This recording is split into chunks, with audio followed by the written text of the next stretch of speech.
Assalamualaikum warahmatullahi wabarakatuh. Waalaikumsalam Nusana warahmatullahi Soro Minang TV. Sekarang kita lagi duduk-duduk ngopi santai dengan para aktivis dan para penuntut, ya Bang ya, yang memberikan tuntutan kepada DPRD Kota Batam sehubungan dengan ketenaga kerjaan asing yang terjadi di Kota Batam itu sendiri. Sebelum tadi kita sudah melakukan atau meliput secara langsung rapat dengar pendapat dengan DPRD Kota Batam Komisi 4 yang membidangi ketenagakerjaan itu sendiri sehubungan dengan tuntutan dari kawan-kawan aktivis tersebut. Nah, untuk kali ini kita duduk-duduk otak-otak dulu di kedai kopi sebelum pulang. Bersama para aktivis, muka masih merah-merah, bantu aku menuju meja di Dewan itu sampai depan, Pak. Ya kan? Kita coba dulu menilik-nilik seperti apa sih yang terjadi kondisi ketenaga kerjaan asing menurut pandangan dan pantauan mereka di daerah Kota Batam tersebut. Oke, di sana ikuti otak lapor kopi kami di Suaro Minang TV, Suaro Urang Awak. Awak kalau laki ini, aku ini jadi nah. Iya, ini Kurang awak ini senior. Iya. Awak akunya senior. Iya, kalau untuk itu aku ini sebenarnya. Di sana di samping Ambo di sebelah kiri dulu, sebelah kiri dari Ambo ya. Tapi kalau di kamera sebelah kanan ada mana? Iya. Saudara Rizaldi SH sebagai seorang aktivis yang juga sebagai pelaku atau orang yang memahami dan menuntut hal tersebut kepada DPRD Kota Batam. Di samping beliau ada saudara Bang Faisal. Wah, nggak tahu deh Bang Faisal kan tang ngerti atau Minang tak indah ngerti. Tapi kalau lah duduk di kedai kopi. Faisal Caniago. Oh, Faisal Caniago. Aduh, sana mana? Ya. Berarti awak sih nago saka? Kamanakan waktu dulu tarui. Berarti cucu dah, Pak. Iya. Bang Faisal di samping juga salah satu yang menuntut kepada atau melakukan tuntutan kepada DPRD Kota Batam juga sebagai salah seorang pekerja. Betul ya, Bang ya? Di salah satu perusahaan-perusahaan yang berbasis tenaga kerja asing yang mayoritas. Aktivis yang tidak pernah hampir tidak ada orang Batam yang tidak mengetahui, tetapi karena dia sering sudah menikmati sesuatu di kampung halaman kayaknya kan, acok pulang gini kan gitu ya kan. Persiapan tuh ya. Iya. Yaitu Kakanda, oh ini Ambo, yaitu Alan Suharsat. Terus di samping beliau ada Pak Ambo, Bapak Haji Edi. Pak Edi yang juga salah satu pekerja yang menjadi korban daripada sistem ketenaga kerjaan di beberapa perusahaan tersebut. Bajal. Ini lagi lah kan patah Ya, tapi bisa pindah-pindah. Bisa mobile. Nak punya host lah dipindah-pindah, nak punya. Bajal.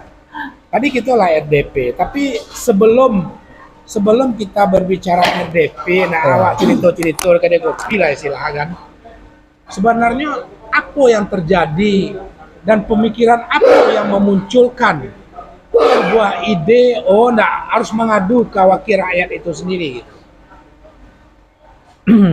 Ya, terima kasih Pak Sapril senior, Bang Faisal, Pak Edi, kameramen, Ibu oi, celiak lah post ya. Jadi sebenarnya permasalahan tenaga kerja di Kota Batam sudah sangat krusial, apalagi ditambah dengan tenaga kerja asing yang juga sekarang ini mendominasi di beberapa perusahaan sehingga pekerja lokal itu tersingkirkan. Ya, itu satu. Yang kedua, monopoli bisnis yang dilakukan oleh perusahaan-perusahaan asal Tiongkok ini juga sudah menjadi permasalahan besar sebenarnya untuk Kota Batam ini, yang menurut kami sampai saat ini baik dari pemerintah daerah atau pemerintah provinsi, belum bisa menyelesaikan masalah itu. Kenapa kami bilang begitu? Buktinya masih banyak sekarang perusahaan-perusahaan asing itu yang membawa tenaga kerja dari luar, kemudian tadi membawa langsung sapkon-sapkon dari luar yang nanti dia pakai atas nama orang Indonesia dan sebagainya. Saya cerita tentang di Haitai. Haitai itu adalah sebuah perusahaan investor dari Tiongkok, namanya Haitai Solar. Dia berinvestasi di sini membangun pabrik solar cell. Kalau tidak salah dia bagian laboratorium di solar cell itu. Kemudian kontraktor yang membangun pabrik di Haitai itu juga perusahaan dari asal Tiongkok, yaitu CSC, China State Construction. Artinya apa? Dari investor sekarang sampai Menkonnya juga sudah dari Tiongkok itu. Yang ketiga, itu ada subkonnya. Setelah pekerjaan didapatkan oleh CSC, disubkonkan juga kepada perusahaan Tiongkok Diperas lagi ya. yang bernama PT Jianan Engineering Indonesia. Itu berpusat di Jakarta. Ada cabang di Batam. Nah, kemudian pakai nama orang Indonesia yang ada di Batam juga. Setelah subkon, ada lagi mereka memakai supply manpower. Supply manpower ini juga dari perusahaan Cina keturunan Tiongkok yang membawa orang dari luar Batam untuk bekerja di Batam. Dia asal dari Kalimantan. Nah, indikasinya dan diduga dia tidak punya kantor di Batam. Tetapi dia begitu merajalela bekerja membawa orang di luar Batam ke kota Batam ini. Apa analisis bisnisnya di sini dan dampak ekonomi, dampak hukum? Pertama, ini sudah monopoli bisnis. Artinya dari hulu ke hilir dari Tiongkok semua. Dipegang. Nah, yang paling krusial juga tidak kalah penting, mereka juga membawa barang dari Tiongkok sana, dari Cina. Order barang dari Cina, tidak belanja di Batam. Nah, apakah ini bukan permasalahan? Jadi untuk apa mereka datang sini berinvestasi? Uangnya kembali ke Tiongkok semua.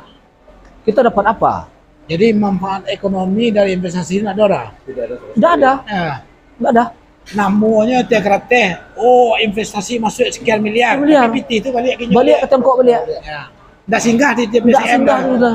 Ada singgah. Atulah kerja-kerja buruh gaji setiap 15.000 itu. Apa gunanya tuh? Nah, ini permasalahan yang harus diselesaikan oleh pemerintah Kota Batam. Mengurangi pengangguran tidak, memberikan masuk PAD yang signifikan tidak. Kalau ke Ciawa, kuah-kuah saja gini kawan. Kalau tinggal dada-dadanya lah, ya itu udah gini kawan. Bahkan itu pun sunat aja lah. Daging tak dulu. Lagi yang tak ada lain. Nah, apa kok akan dibiarkan?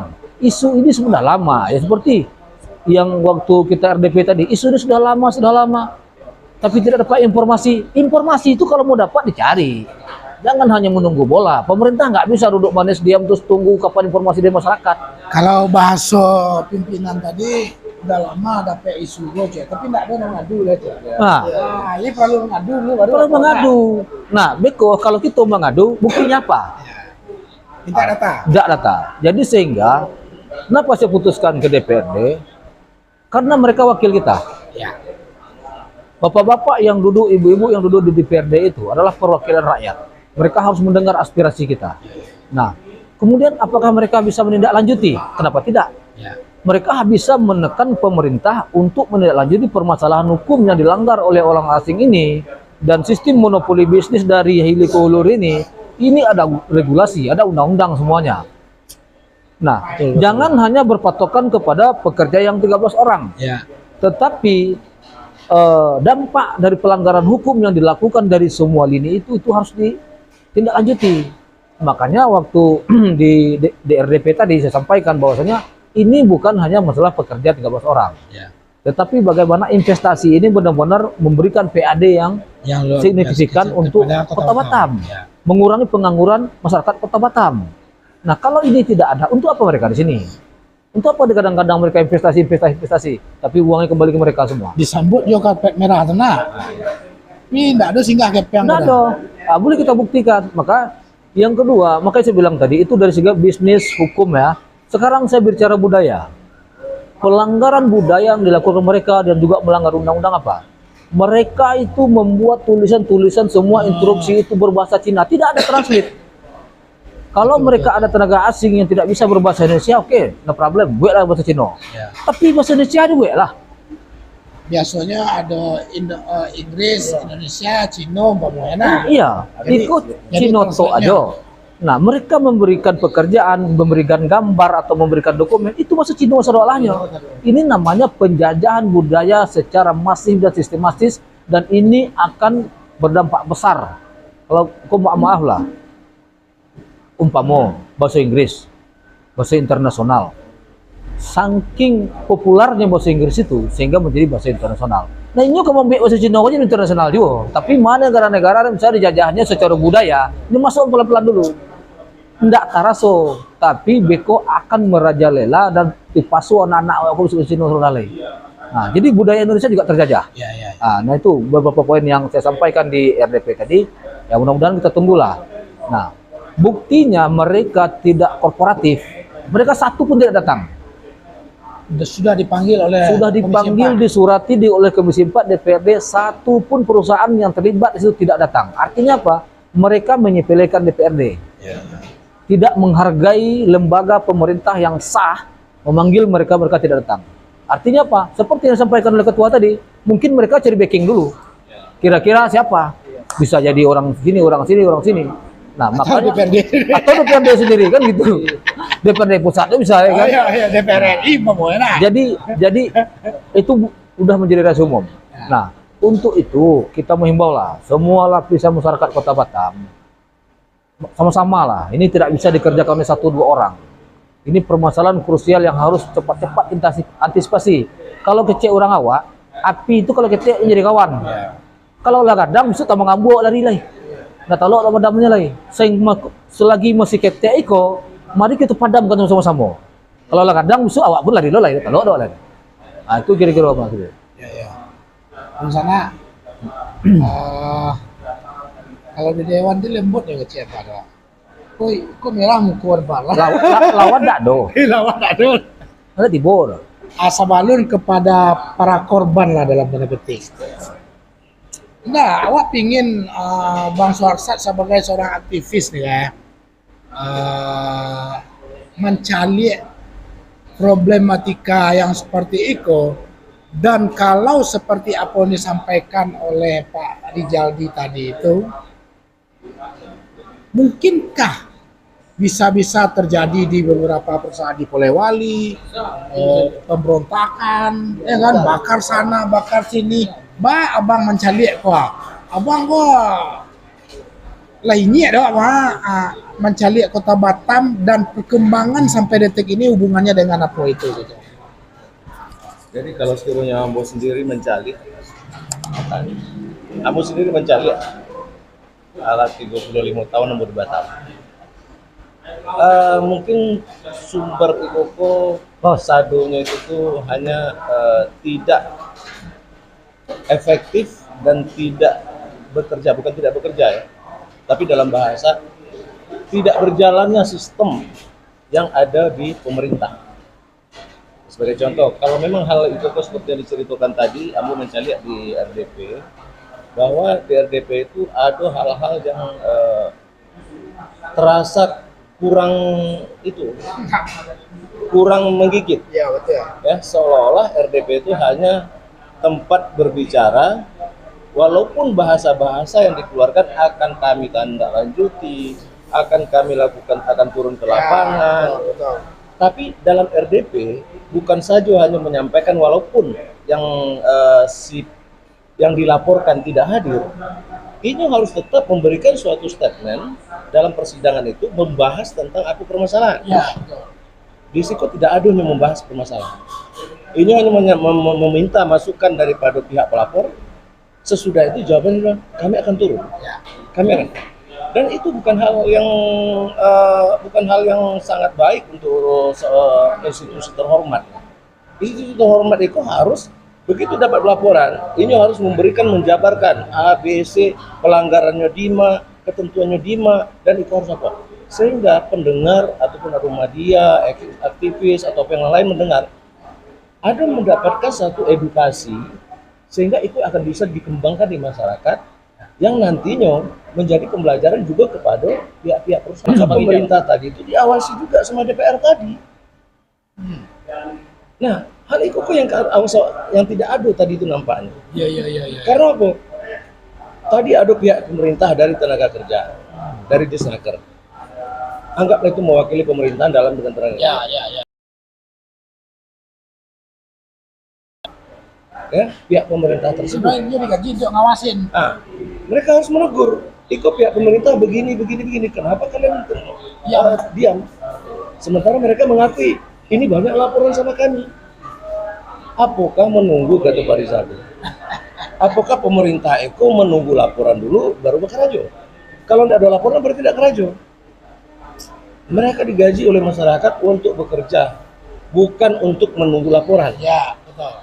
Nah, khusus DPR, mereka ada 3 fungsi. Tupoksinya, apa tupoksi yang pernah dijalankannya di antara 3 kok? Tentang Budget berarti masalah itu? nggak capek budget. Tidak ada sama sekali.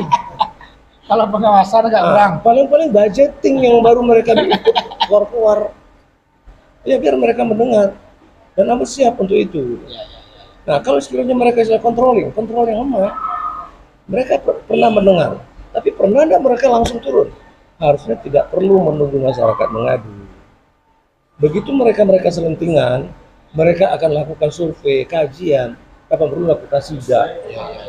Eko tunggu dulu begini. Kalau sudah ada seperti Eko maaf Pak bicara itu dengan lapangan itu dulu. Anggap yang kini kalau elok. Yang dulu. Dapat laporan ke masyarakat. Oh mereka akan sidak. Bisa saja. Maaf kok seuzon. Tapi kebanyakan seperti itu yang terjadi di lapangan. Karena Eko sudah ditentukan dari RDP bahwa mereka akan sidak. Nah mereka akan telepon dulu. Kami tanggal sekian sidak ya. Siap-siap lah. Kan seuzonan gitu kan. Ya. Kami akan sidak. Jadi tidak ada turun ke lapangan yang sidak itu ada diketahui orang. Nah itu. Nah tambah lagi yang kasihan kepada masyarakat atau pekerja. Pekerja kan statusnya apa gini? Apakah ini kontrak? Apakah ini pegawai tetap? Nah kalau ini memang istilahnya kontrak, tentu ada surat-surat. Tapi ketentuan dalam undang-undang tenaga kerja sendiri, apabila tidak ada perjanjian surat menyurat, ini adalah pegawai tetap. Itu ketentuan undang-undang. Jika tidak ada Kalau tidak ada surat menyurat perjanjian apapun, tapi mereka bekerja, mereka adalah pekerja tetap. Tapi kecuali ada perjanjian, itu baru berlaku outsourcing. Tapi itu dilakukan pemutarbalikan, tidak ada perjanjian kerja. Terkadang dianggap mereka hanya bekerja harian, digaji macam-macam. Yang harusnya ketentuan undang-undang itu tidak ada perjanjian, mereka adalah karyawan tetap. Itu ketentuan undang-undang. Nah, mungkin jadi kasihannya di masyarakat itu, pekerja-pekerja itu di sini. Mereka selalu dizalimi, apalagi yang bertaranga tadi di RDP tadi, ada kata-kata yang keluar dari pihak-pihak mereka yang katanya di situ adalah orang Cina yang tidak mengerti bahasa Indonesia dan bla bla bla macam-macam, seolah-olah mengangkangi Indonesia. Yang mengatakan bahasa tadi disampaikan, Pak Rizaldi juga menyampaikan bahwa kalau sekiranya kalian mau patuh pada kami, yang berlaku seperti peraturan kami. Peraturan Indonesia tidak berlaku. Itu harus diviral, harus diupload. Apa perlu ditiktokan itu? Ya. bahwa ala negara dalam negara alam ya. Bahwa pemerintah, bahwa perusahaan tersebut sudah menyatakan di Batam, di perusahaan mereka tidak berlaku peraturan Indonesia. Yang berlaku adalah peraturan perusahaan mereka. Nah, ini sudah sangat melakukan penghinaan terhadap negara Indonesia. Dan ini harus benar-benar disikapi dan tidak ada maaf. Dan satu lagi, terakhir mungkin ya. Tadi memang bahasanya bagus, bahasanya rancak. Karena ada kawan-kawan 3 balai orang yang mungkin dipecat. Ada pihak DPR mengatakan, apa keinginan, apakah dia bekerja atau tidak? Itu suatu pertanyaan yang tidak relevan. Perusahaan tersebut dianggap ilegal dalam apakah istilahnya diindikasikan ada ilegal, tidak punya izin, tidak punya aturan, ingin memonopoli, mulai dari tenaga kerja sampai ke material itu dimonopoli. Nah, legalitas tidak jelas, kok dilakukan dipertanyakan mau kerja balik atau tidak. Nah, kalau mereka menjawab mereka mau kerja, apakah itu jadi bergandeng mereka nanti? Ya. Dan itu tidak boleh. Ya. Dan itu dalam RDP tadi, tenaga kerja itu adalah sumber daripada pelaporan terhadap hal penghinaan terhadap Indonesia. Yang ditindaklanjuti adalah penghinaan itu. Tutup dan pemerintah harus turun tangan. Kalau pemerintah tidak turun tangan, kita wajib mempertanyakan, emangnya oknum pemerintah itu dibayar berapa untuk membiarkan Indonesia dihina? Bang, Mungkin demikian. sangat sangat sering awak mendengar di media sebelum cerita ini bergulir di Kota Batam, di daerah Polewali, berbagai macam kerusuhan Ya. tenaga kerja lokal terhadap tenaga kerja Cina itu sendiri, baik itu dalam perusahaan di lingkungan masyarakat lah. Yo lah bantu marah sama bantu ini ya gitu. Mohon maaf ya kita sebut dengan tenaga kerja asing lah ya, tenaga kerja asing. Kira-kira abang dari sisi mungkinkah itu akan terjadi ke depannya di Kota Batam tuh? Abang amati sebagai seorang aktivis kan abang. Ya, balik lihat kepada pemerintah. Konsistensi pemerintah dalam melaksanakan tugasnya. Ya. Apabila istilahnya pemerintah sama juga sama mereka yang sudah Ya. itu bisa jadi bahkan mungkin lebih parah. Pemicu lah dong kita Pemicu sudah ada dan itu akan bisa lebih besar kalau itu dibiarkan. Karena apapun itu adalah awak balik ketentuan kepada pemerintah. Ya. Pemerintah itu kok apakah mereka akan melakukan pembiaran? Nah, pembiaran, masuk pembiaran tadi berarti mereka mengetahui tapi pura-pura tidak tahu.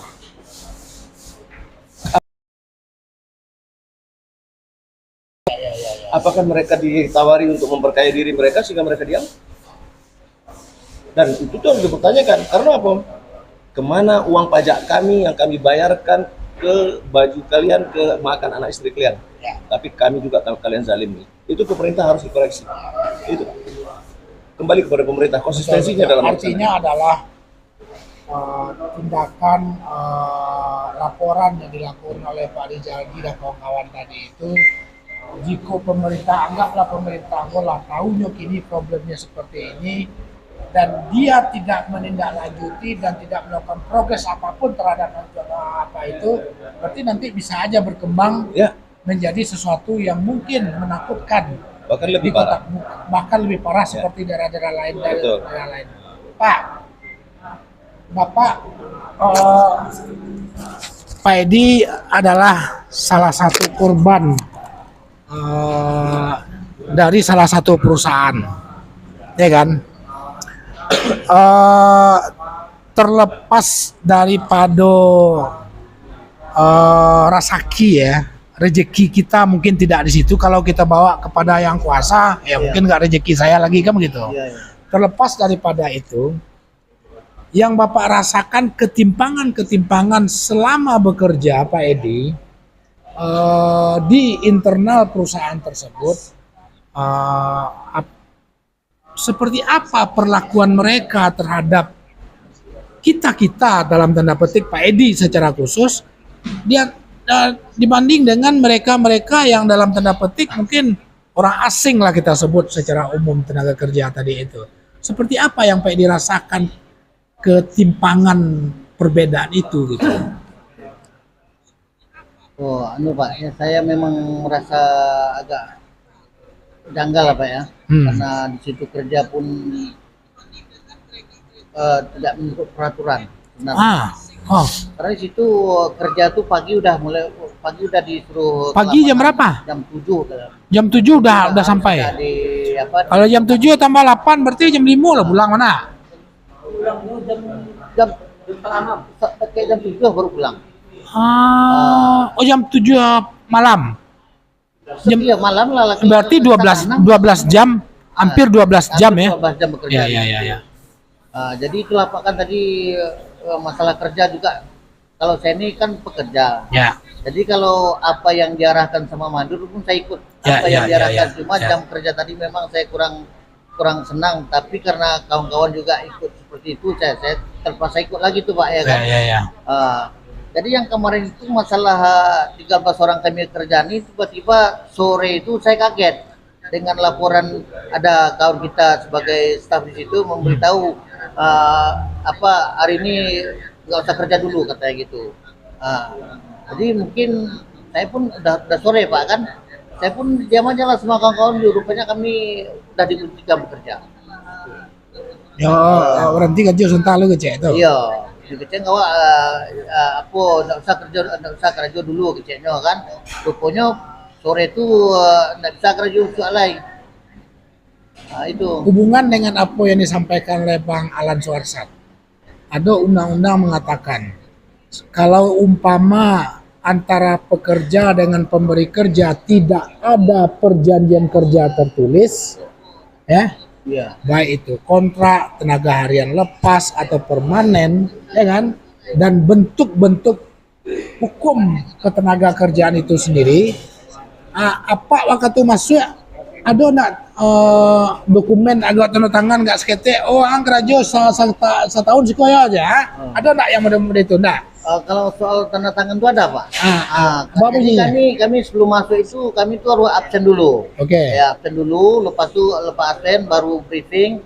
Setelah itu didata sama orang-orang itu berapa mau masuk kerja, berapa orang anggota mau dimasukkan ke tempat ke lokasi kerja lah.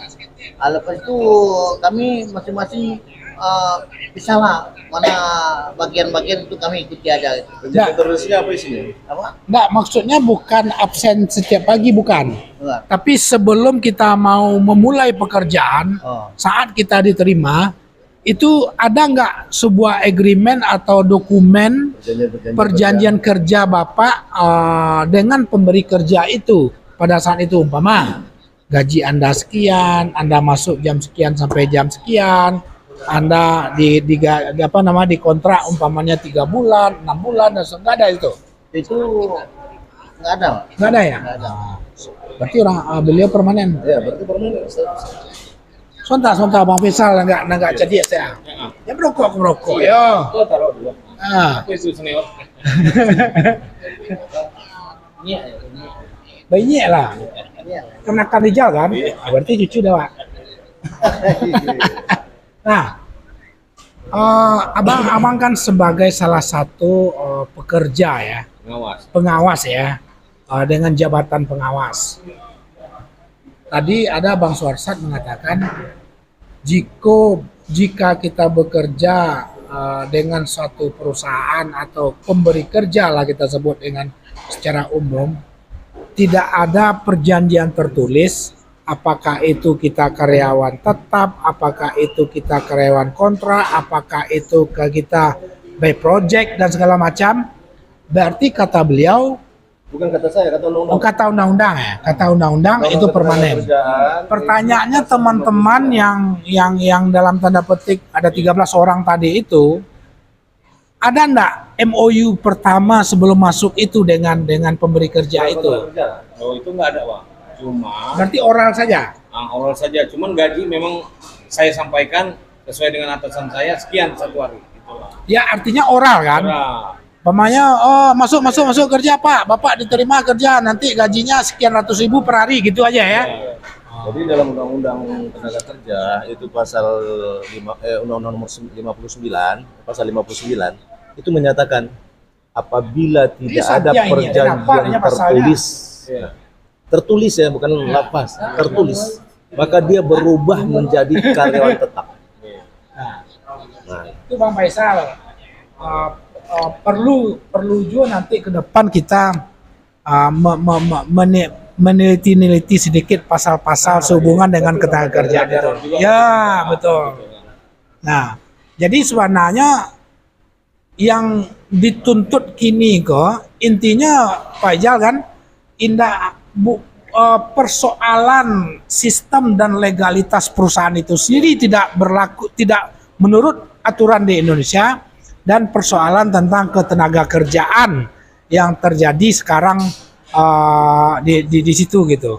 Nah, Bang, tadi lawak tanya ke Pak Edi, Bang, di level pekerjaan yang sama, mohon maaf, tenaga kerja asing yang banyak dalam tanda petik tadi itu, level-level pekerjaannya sebenarnya orang Indonesia mampu tidak? ya pasti bisa lah kita. Bahkan kalau dibilang Hah? apa? Umpamanya kan banyak tenaga kerja asing di situ, dari nggak usah lah kita sebut Chinese, tapi tenaga kerja asing kan gitu ya. Nah, di level tenaga TKA yang menerima job tadi di perusahaan itu, orang Indonesia mampu nggak itu tuh mengalami cari itu maksudnya tuh. Kalau itu biar aja lihat. Ah, Itu kan kerajo konstruksi.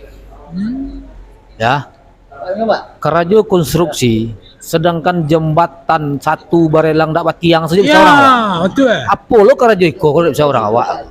Jadi artinya Tidak perlu tenaga skill yang harus didatangkan dari luar. Emang kurang skill apa? Kontraktor kadang-kadang Indonesia koleh. Superior bebas Indonesia koleh. Cuman tidak ada pembatasan itu, tidak ada sidak dari pemerintah. Hanya menerima laporan di atas meja aja. karena memang awak mendengar boleh sebuah perusahaan memakai tenaga kerja asing tapi di level-level tertentu, umpamanya entah ahli teknologi lah, betul ya kan, ya bang, atau ada persentase tertentu dari total ketenaga kerjaan itu sendiri kan itu. Kalau hanya membuat bangunan, Bang Faisal, Kawan-kawan semua siap lah untuk itu intinya. Semua bisa. Cuma mungkin karena sistemnya aja yang nggak kuat sama kita. ya. Sistem yang mereka lakukan itu kan ya nggak mungkin juga. Bang, kita datang jam 7, disuruh pulang jam setengah 6, kan nggak logika. Ya. Sementara peraturan pekerjaan kerja di Indonesia di Batam itu khususnya masuk kerja jam 8. Saya anjurkan teman-teman jam setengah 8 sudah hadir. Kita harus briefing dulu gitu kan. Tapi mereka juga tetap tekanan-tekanan terus. Mencari pasalnya sebenarnya. Nah, jadi Dari sisi salary gimana? gaji. Ya. Ya kalau mau nggak mau kawan-kawan apalagi di Batam ini kan banyak pengangguran bang. Jadi Berapa total apa Edi menerima 180 kita kasih per hari? Berarti berasa sebulan di bawah tuh. Ini 6 hari atau 7 hari tuh? Kan awalnya dibilang 45 hari dia cakap. Cuman karena kita diberhentikan secara dia bisa dibilang lah sedih juga lah kawan-kawan. Diberhentikan secara tidak hormat. Kita berhenti, nggak usah kerja lagi. Karena peraturan dari tenaga kerja TKA tadi masuk kita disuruh jam 7 Pak.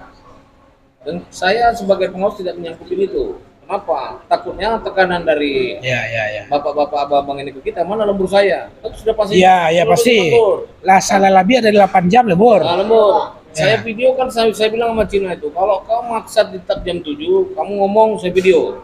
Jadi ini bahan buat saya nanti ketika kawan-kawan di lapangan minta jam lembur ini tadi.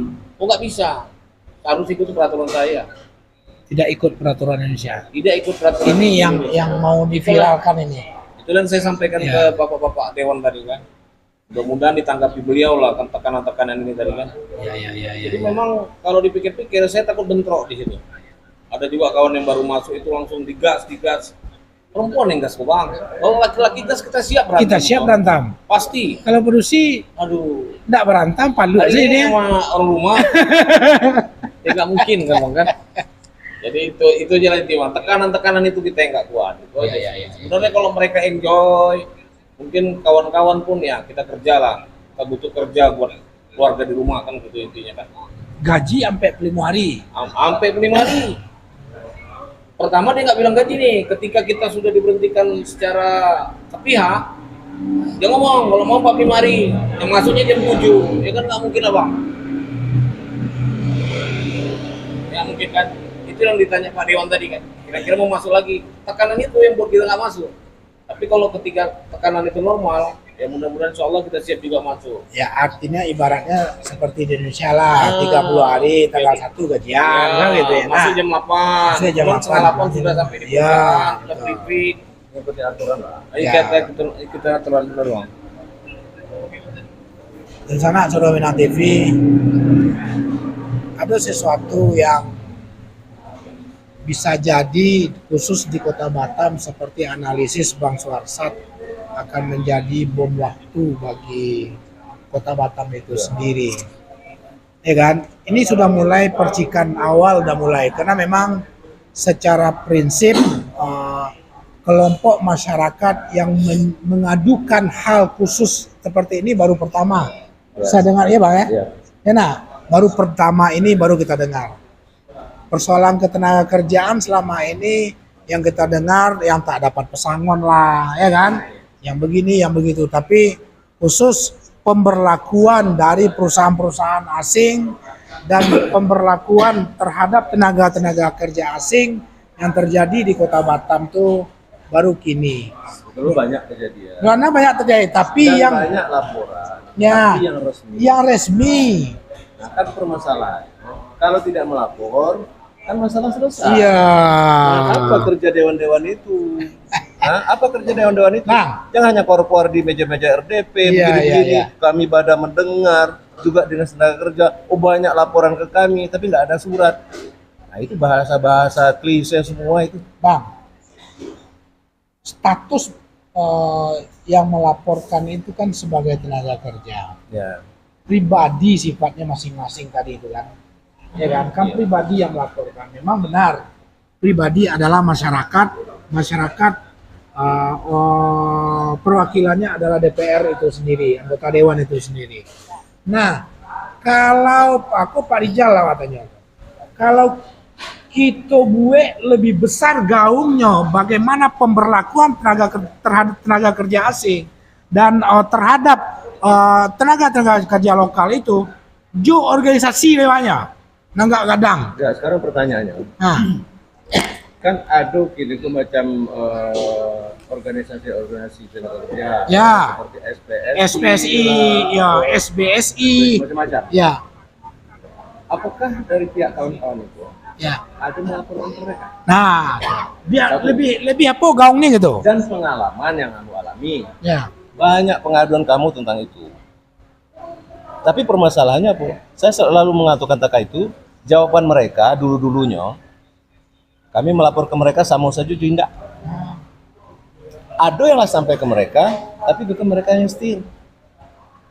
Tapi itu hanya asumsi ya, karena itu cerita-cerita dari laporan-laporan orang. Karena kamu tidak bisa bertanggungjawabkan itu, karena orang-orang tidak tahu lagi. Karena mereka sudah dipecat, udah pulang kampung, kemana-mana tidak tahu. Nah, tapi kamu tidak benar. Tapi itu pengalaman. Pengalaman banyaknya tenaga kerja yang dipecat, kadang-kadang tidak mau melapor ke lembaga-lembaga tertentu, ya. Dan mereka pun kalau ada yang melapor, kadang-kadang mereka disetir, sistem mereka terima kalau sudah diberhentikan, ya, pesangon. mereka terima pesangon. Nah, dalam hal itu penerimaan pesangon itu kan kadang-kadang mereka sangat sulit, Nah, sulit ya. karena apa? Proses mereka itu terlalu panjang. Ya. Sementara mereka dipecat, tentu mereka butuh. Sehingga proses kebutuhan mereka tadi yang mendesak, akhirnya berapapun ditawarkan persamaan mereka, mereka terima. Nah, itu Fakta tuh. itu kejadian. Ya. Seperti cerita Swantago. Supaya lebih menggigit ya. Ya kan?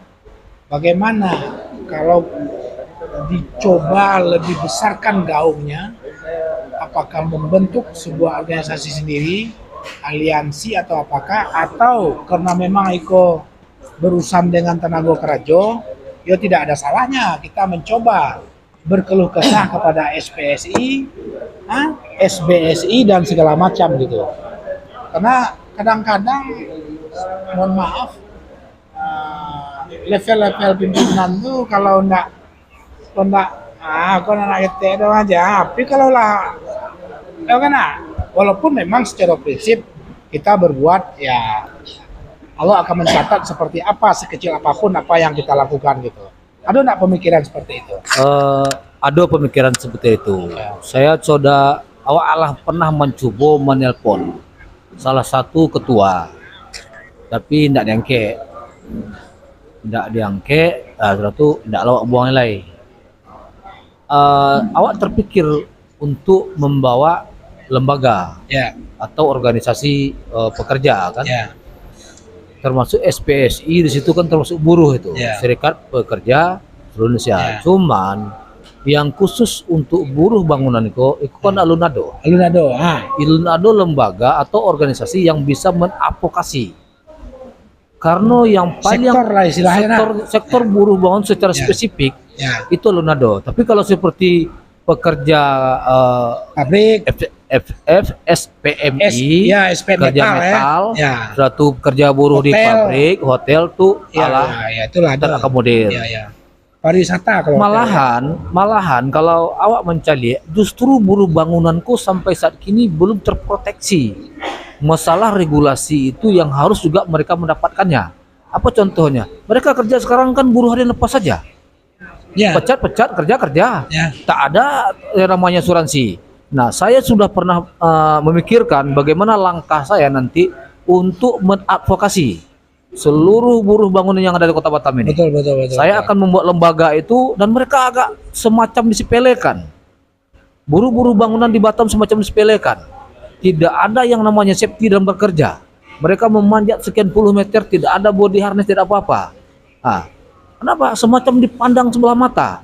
Sekarang saya mau mengangkat ini supaya buruh-buruh bangunan ini juga dihormati di negara ini. Dan juga harus ada pemerhati Ya. terhadap keselamatan mereka, terhadap safety mereka, terhadap gaji mereka. Jangan dibiarkan mereka ini asal digaji sama orang. Digaji 120 kerja juga, 180 kerja juga. Kenapa? Tidak ada yang melindungi mereka. Mereka dibilang harian lepas. Jadi siapa yang memproteksi mereka ini?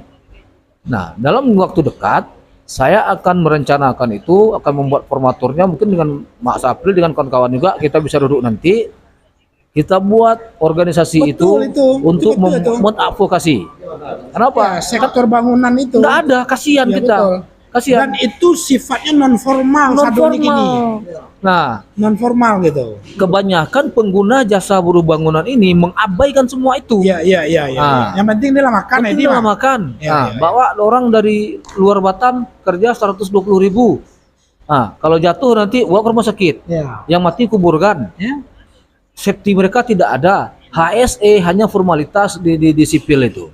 Jadi ini permasalahan besar yang memang harus juga diadvokasi. Ya. Perlu perlindungan terhadap tenaga buruh bangunan ini. Perlulah lembaga-lembaga yang peduli terhadap ketenaga kerjaan memberikan edukasi. Betul. Nah, kalau memang kita melihat di sini dari sistem pemerintah sendiri tidak memproteksi, akhirnya kita harus memproteksi. Nah, karena kalau mohon maaf nih, pemerintah selalu menunggu. Nah, tidak memberikan yang namanya perlindungan atau proteksi terhadap tenaga kerja itu. Satu hal lagi yang paling saya sedih ini dengan tenaga buruh bangunan ini, mereka itu bekerja tidak ada kontrak. Ya. Tidak ada grade Seperti gaji yang beliau mereka katakan terima. tadi. Iya, tidak ada grade-nya. Di standar Batam tidak ada. Yang penting kamu bekerja enggak sudah. Formalitasnya itu tak ada. Disepelekan. Disepelekan ya. Disepelekan. Padahal kalau pemerintah Kota Batam ini melihat adanya infrastruktur di Batam ini karena orang-orang ini. Ya, bukan karena insinyur. Bukan karena insinyur. Ya. Karena orang-orang ini. Ya. Adanya kuli bangunan ini, adanya infrastruktur di Batam. Ya. Tidak bisa pemerintah hanya memandang sebelah mata itu. Hanya orang-orang yang berpendidikan. Mungkin bagi mereka, ini banyak orang yang nggak sekolah, teman SD, segala macam. Ya. Tapi akan mereka bukan manusia yang perlu proteksi perlindungan dari pemerintah itu. Nah, ini dalam waktu dekat saya akan membuat itu. Ya. Dan saya akan advokasi seluruh pekerja bangunan di Kota Batam ini. Ini sudah menjadi sorotan saya sebenarnya. Ya. Karena begitu kasihan kita melihat orang-orang yang memang terabaikan. Bahkan ada yang lebih parah lagi. Dibawa 10 orang bekerja, mandornya lari.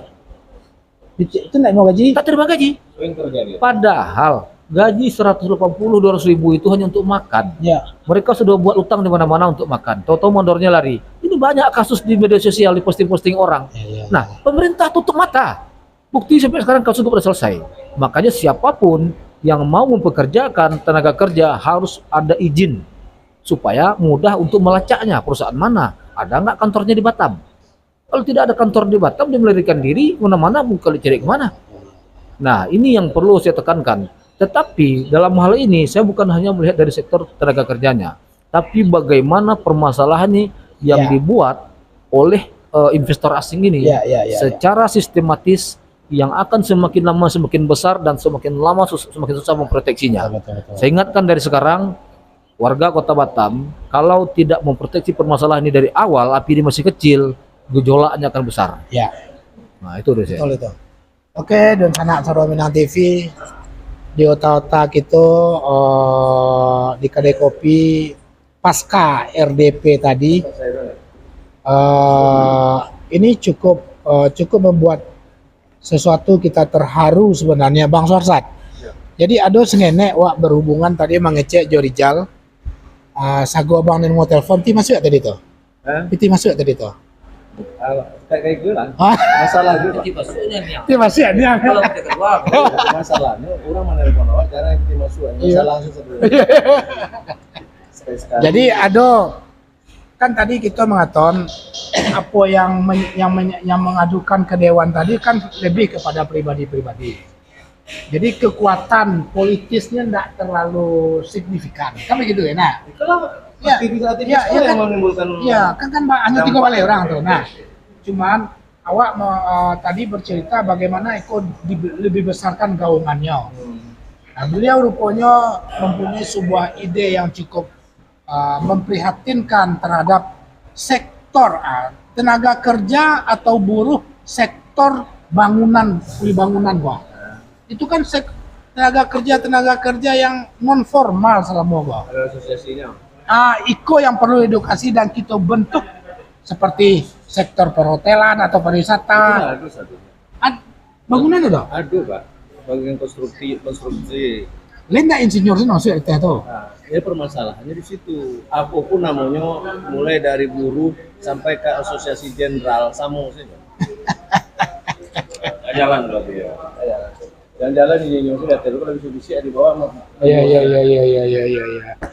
Oke, di sana Saudara Minang TV, Wah yakin dan percaya apa yang menjadi yang dilakukan oleh beberapa aktivis dan beberapa bapak-bapak yang merasakan sendiri tentang ketenaga kerjaan di beberapa perusahaan atau investasi asing di Kota Batam ini. Wah yakin dan percaya ini adalah salah satu cerita awal seperti di beberapa daerah yang terjadi pergolakan-pergolakan yang cukup besar menantang pribumi, menantang dari tenaga kerja asing khususnya datang dari China yang mendominasi di wilayah tersebut. Saya yakin dan percaya ini jika seandainya pemerintah seperti Bang Alan Suarsat katakan tidak menindaklanjuti dengan cepat kaduan resmi dari 13 orang tadi ya. Berapa orang tadi ya? 13 orang sehubungan dengan tindakan-tindakan dan perlakuan-perlakuan investor asing terhadap tenaga kerja lokal dan investor asing terhadap segala bentuk sistem yang diberlakukannya khususnya di Kota Batam seperti Bahati Boto. PT masuk ke Kota Batam, tapi detik tujuhnya tarik lihat kasino tu. Nggak ada singgah di Batam ke dah. Nah, jadi rasanya sio-sio pemerintah Kota Batam atau BP Batam jika seandainya sistem menarik investor, tapi semua pekerja, semua subkon, semua supply manpower dan segala macam itu berasal dari negara mereka. Itu PT ku butai kenyolek. Hah? Iya, balik ke nyolek nak. Dia di bawah balik pulang. Ya, kalau dia teh karate BP, dapat investasi sekian triliun ke Jena. Tapi ada nampaknya dolar itu. Mungkin ini menjadi perhatian bagi pemerintah Kota Batam dan Badan Penguasaan Batam. Oke, di sana kopi lampi habis. Rupanya dek puasa, jadi tidak mencari asal kopi gue ya. Jadi agak kita stop lah cerita ngopi gitu bang. Terima kasih. Terakhir, ya. Sebagai closing statement, Ikoko awak kembalikan, bukan kembalikan. Yang terpenting di situ ada keterlibatan unsur-unsur tertentu. Ya. Khususnya dalam pembelaan para buruh. Ikoko awak menghimbau macam SPSI ya. Itu harus mengambil sikap. Ya. Jadi SPSI jangan hanya mendanga, jangan hanya istilah menerima laporan, tapi harus bertindak. Satu, yang kedua begini, jangan hanya SPSI anggotanya karyawan-karyawan formal saja. Ya. Nah, enak. Kalau mau dia apa-apa kok karyawan-karyawan atau buruh-buruh non formal itu enggak betah. Ini kalau betul. Buruh itu yang dimaksudkan buruh. Ya kalau bawakan bahasanya itu buruh. Itu kan tukang kok buruh. Tapi kadang-kadang nggak mereka libatkan. Nah, dengan berbagai bahasa-bahasa yang sarkasme lah. Bahasa Ikoko adalah buruh, ketentuannya begini begana. Tapi apakah ada aturan buruh itu bagaimana? Apa itu yang masuk buruh? Apa kalangan buruh itu? Nah itu harus ada diperjelas. Nah, karena kasihan sebagai contoh pembantu rumah tangga itu mereka buruh juga, tapi tidak mereka masukkan. Nah, Menjadi perhatian. Nah, itu harus jadi perhatian daripada lembaga-lembaga terkait. Ya. Aduh, statement terakhir lah. Oke, di sana sudah Minang TV. Terima kasih banyak. Swantale lah, setelah mengopi Swanta menegang-negangkan surat kendor tadi berdiskusi cukup hangat di Komisi 4 DPRD Kota Batam sehubungan dengan apa yang kita maksudkan tadi. Terima kasih Dosana Sadonya dari BCM Kadai Kopi di BCM kami laporkan Ota lapor kopi itu pada sore hari ko. Assalamualaikum warahmatullahi wabarakatuh. Suara Minang TV, suara urang awak.